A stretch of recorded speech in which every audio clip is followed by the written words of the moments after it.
and welcome to Ryno's Orioles Report. Well, the series winning streak is over, sadly. Could not win the series against the Atlanta Braves. Only 3 wins this last week, went 3-3. Before I get to the Braves series, let's start with the Kansas City series. So Orioles were on the road this whole week. As you can see, I'm looking at these box scores from MASNsports.com. First game against Kansas City, Baltimore won 11-7. Gave up the lead very early, so was nice to see them come back. 3 runs early. It's not great. Does seem to be kind of a habit for Orioles starting pitchers. Rutschman, Mountcastle, Santander, and McCann all got multiple hits this game. Mountcastle, another big game of run production.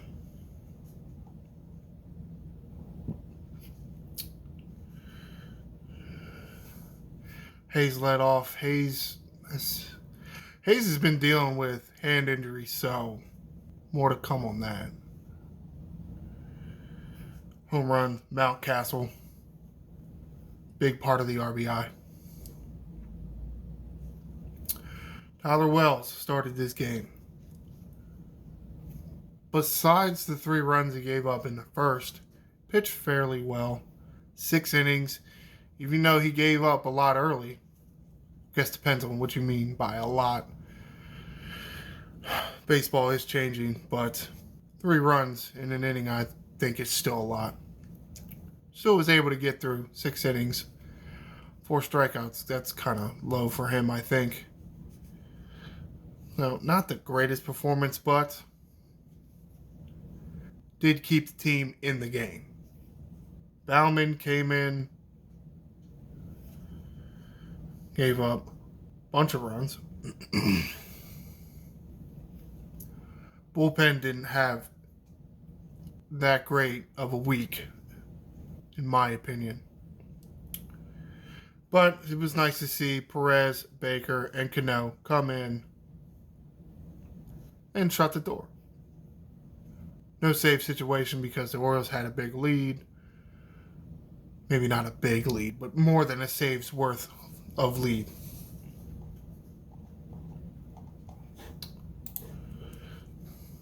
Second game in Kansas City.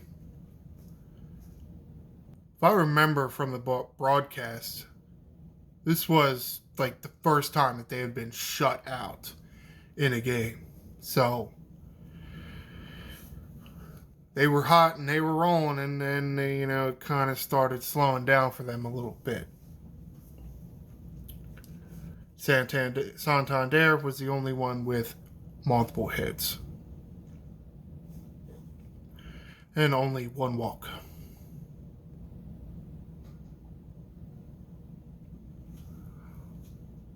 But the good news is, in this loss, they only used 2 pitchers. Gibson, 6 2/3. Aiken, 1 1/3. Because Kansas City is home and winning, 1 less inning that the Orioles pitching had to cover.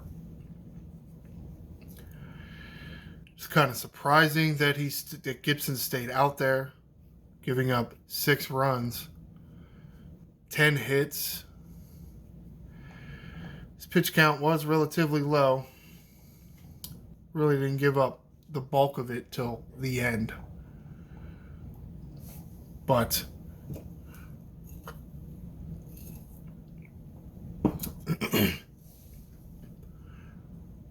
the Oriole pitching staff is bullpen heavy, and they use them.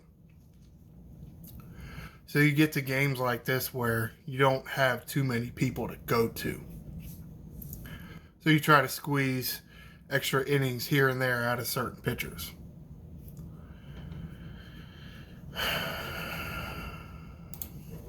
Final game in Kansas City. No, this is not a football game. 13-10 sounds like a football score. Well, I guess football from 20 years ago. A lot of runs. Orioles scored runs in the first 3 innings. And then in the last 2. Big gap here in the middle with nothing. Odd. Who did the most? Mullins had 3 RBIs. Santander had 2. Arias down here, pinch hitting for Gunnar Henderson about midway through the game. 4 RBIs. Arias he's been playing really well. Can't exactly say the same thing for Gunnar Henderson, even though he hit anyway. He hit really well in this game. The Orioles do kind of have an embarrassment of riches on the infield. Frazier can play second base fairly well. Henderson can play third and shortstop pretty good. Teo's great at shortstop. Arias won a Gold Glove at third base. So it's like you got 4 dudes that you want in there. You only got 3 spots. Well, doing a fairly good job of rotating them in and out. Though I do think Henderson does need to be moved down in the lineup further. He's not hitting that well this year. I just think moving him down could potentially take some pressure off of him and therefore be more relaxed at the plate. Hoping. Santander and Henderson. And yes, I just talked about Henderson not having a great offensive year and home run Henderson. Oh, for our old buddy, Jordan Lyles. That's what you get for leaving. No, just joking. For whatever reason, the Orioles didn't want to re-sign him. I'm not sure why. Stolen bases. Arias 2, McCann 1, Frazier 1, Mateo 1. Lots of running. Pitching. Well, it was bound to happen one of these days. Grayson Rodriguez had a bad start. Luckily, the Orioles still won the game, but 3 2/3, 8 hits, 6 earned runs, 3 strikeouts. That's low for Grayson Rodriguez. Perez, Baker, Coulomb, Cano, and Batista in relief. They won the game, but 1, 2, 3, 4. 4 earned runs by the bullpen. And yes, Batista gave up a run. That was a concern for me going into the year. He's a relatively young pitcher. He doesn't have many pitches. He's got a really big fastball, and you fall in love with it because it's 100-something miles an hour. But if you only have 2 pitches and you only got 1 working for you tonight, well, you know what? They're going to time the hell out of that fastball.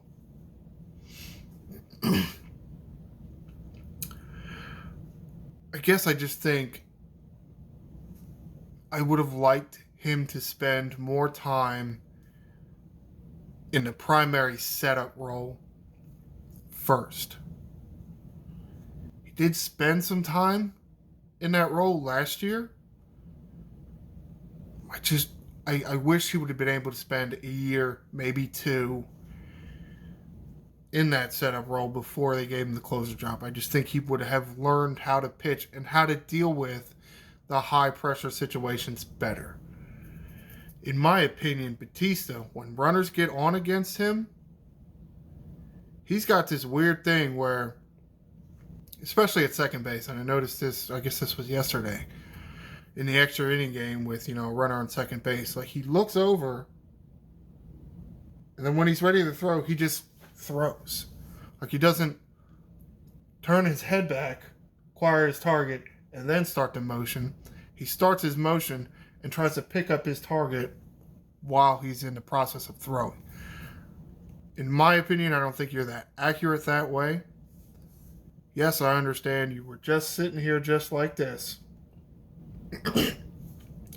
You lined yourself up and then you looked away.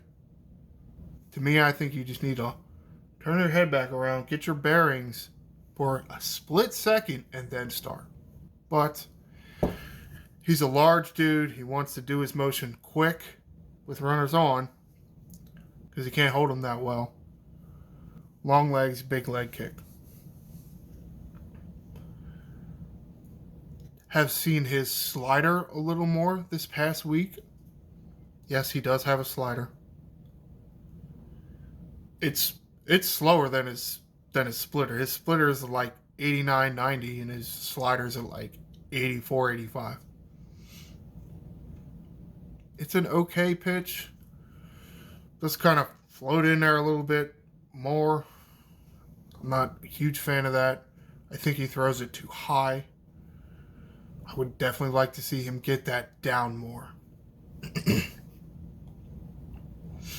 But series win, 21-10 at the end of this series,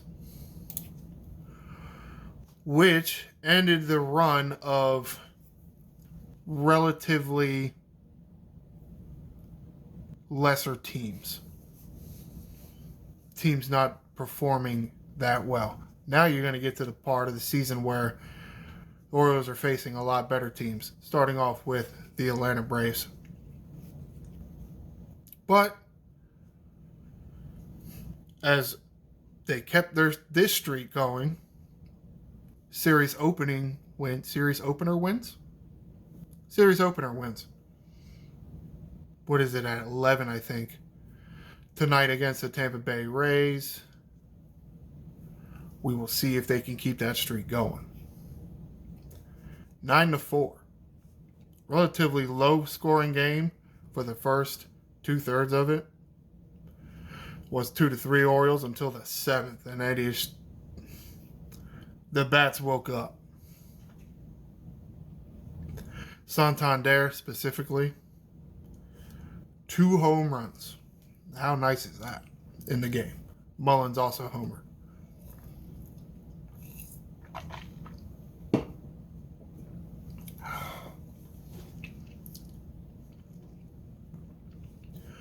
Henderson got another hit, which is nice.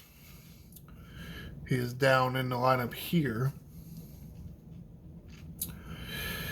I mean, that does kind of... I mean, I guess I'm just kind of like an old school baseball guy. At one time, there was just less movement between players and other teams and players in their lineup and at their position. Because it's a long season, I understand you want to pull this guy out, get him a day of rest. Then you got to move this person over here and that person over there and what have you. But because of the repetitive nature of baseball, it can be better to stack reps, right? Can't really stack reps if one day you're 9th in the order, the other day you're 4th in the order, then you're 5th in the order, then you're 2nd in the order, then you're 6th in the order. But Brandon Hyde did cut his teeth in the National League, and they're a little more fluid. Mostly because at one time they had pitchers batting, so they were constantly making lineup changes.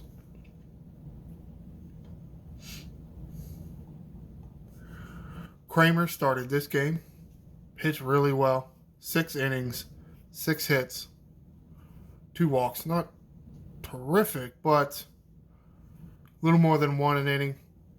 We'll take that, right? 1 earned run, 3 strikeouts is low, but if they're not doing much with their bats and they're only striking out 3 times, they're hitting the ball to the infielders, that's, you'll take that. Bauman, not a great outing for Bauman. 1 in the 3rd, 2 hit, 1 walk, 3 earned runs.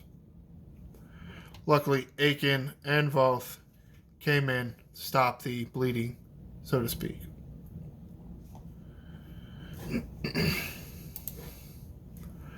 Last two games, the Orioles did not win. As I mentioned, they did not win the series, and that streak was snapped. But at the same time, you look at this, they lose to the Braves 4-5. Again, Orioles 2, Braves 3 yesterday in extra innings.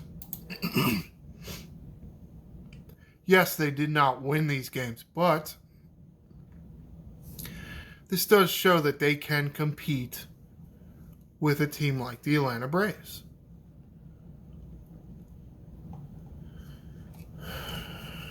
Mountcastle Santander had a few hits. Frazier still getting at bats, even though you want to get Henderson in there to try to get him off his slump, if you will. You don't want Mateo out of the lineup too much. You got Frazier, he's a lefty with a little bit of pop, and Arias, you know. So, 3 runs by Frazier, making good on his playing time. I'd like to see that. Santander, 2 doubles, Mateo, a double.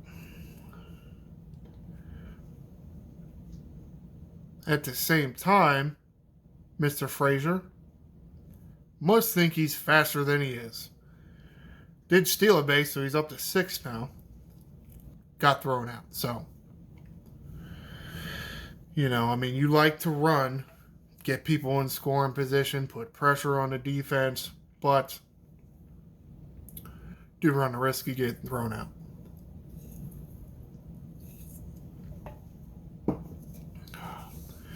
Kyle Bradish started this game. Didn't pitch that bad. 5 hits, 2 walks. Not great, but that is okay. 3 earned runs, you don't really like to see that, but it does keep your team in the game. Perez, 1 1/3, no runs. Nice to see him have a little bit of bounce back. Baker and Coulomb gave up some runs.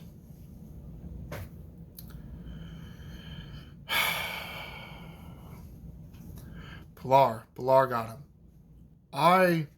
When I saw Kevin Pilar pinch hitting, I'm like,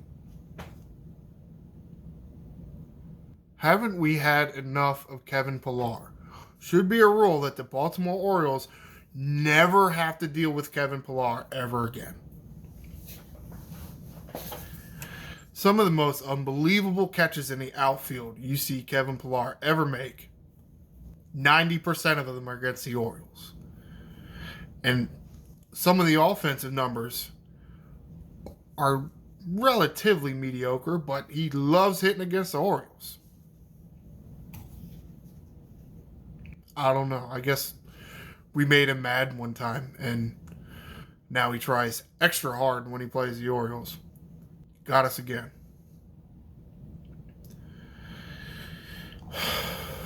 But good players are going to make their plays, so not a whole lot you can really do about that. Extra inning game. Relatively uneventful. Brandon Hyde did challenge like 5 plays, and I don't even remember how many he won. I think he challenged like 4 or 5 plays and won once.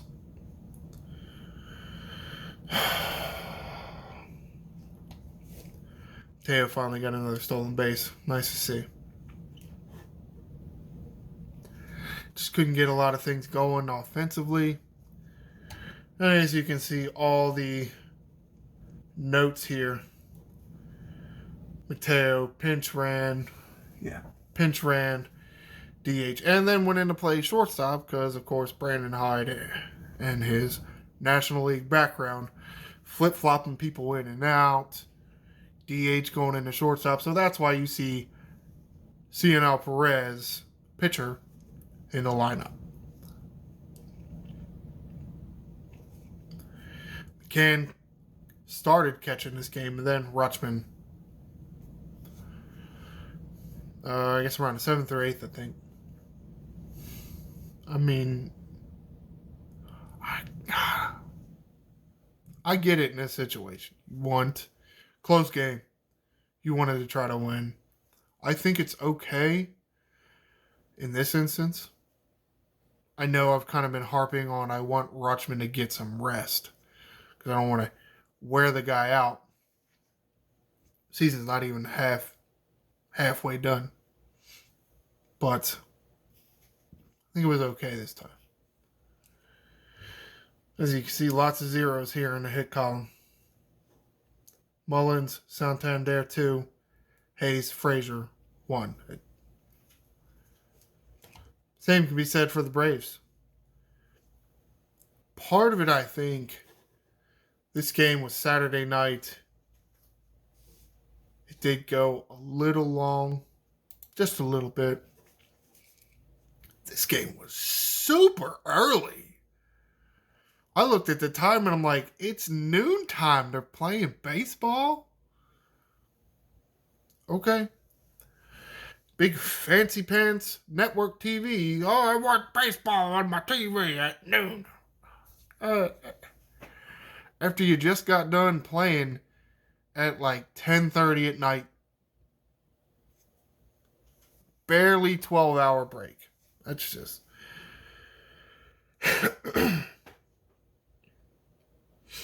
I know they're professional athletes and they get paid and compensated very well. For the most part, anyway. But you said drive me nuts. One, you got your manager, speaking as me working, and your manager wants you to close the store like 11 o'clock at night and then come in to open the store at like 8 o'clock in the morning. No. Wrong. No. Never. Yes, I get they're playing a game. Can you give them 12 hours off in between games? A little ridiculous. And in my opinion, that's why you saw a very uneventful game. At least by today's baseball standards. This is a relatively normal game for like 20 years ago. Maybe 30 years ago. But nowadays, you want to see, or at least Major League Baseball has shown, I don't know what that is, has shown that they want more action in the game. You understand that. You want your fans engaged, paying attention, but you can't be like, oh, hey, play this game and then, come right back. Like, why don't you just do a doubleheader or something? This is silly. Night game Saturday and then a noontime game Sunday. However. All right, let's move on. Tyler Wells started. I think it was a really good performance. 5 innings, 3 hits, 1 walk. That's less than 1. 4 Ks. Yes, that's less than 1 an inning, but 4 is pretty good. 1 earned run. Like to see that. But again, was it because everybody's tired? You like to see both coming in here. 2 strikeouts in 2 innings. Nothing across. Cano, same thing. 3 strikeouts. Then things, got kind of wonky. Was this in the... Yes, this was in the 10th. Because you can see zeros. They were 1-1 to finish the 9th. Then here comes the 10th. The Orioles got their extra runner in. So Batista comes in to try to close the game out. And this is what I was talking about, him trying to hold runners on. Just didn't have it today. Yesterday. Did not have it yesterday. Part of it is because he's starting the inning with a guy on second base, and I think it kind of threw him off. Partially because he is a relatively young pitcher. It's not like he's seen that a lot. But he did get through the inning. There was an error. Was it on? It was there Urias. I can't remember. Can't remember the play.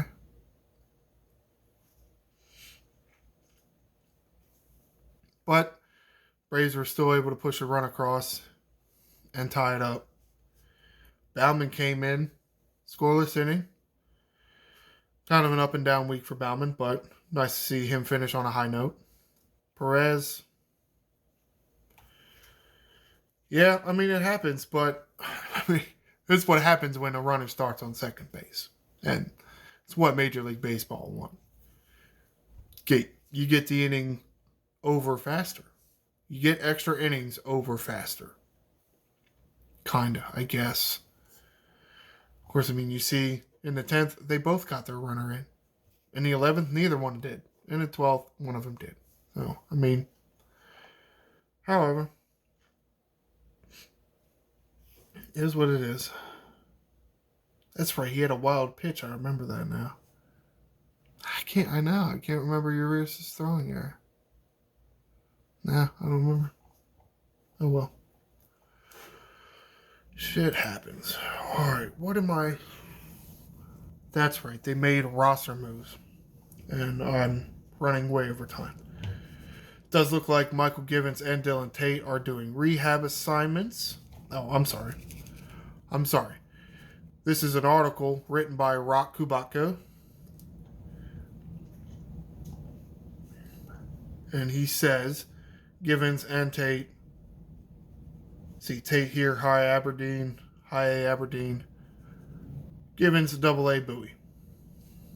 And yes, Givens figures to be a little bit ahead. Givens did do some spring training stuff. See, does he have any timetable? I didn't see any timetable.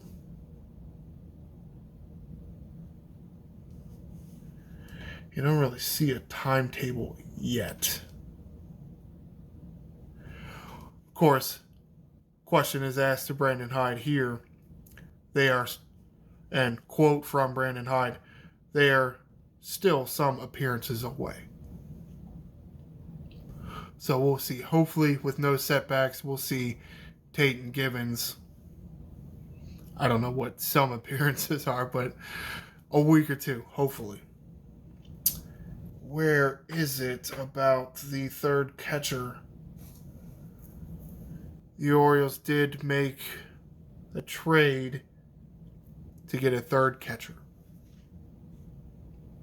Mostly because they want McCann and Rutschman in the lineup for their bats. So, you're going to need a third one. Where is it? Oh, here you go. Traded for third catcher Luis Torrens.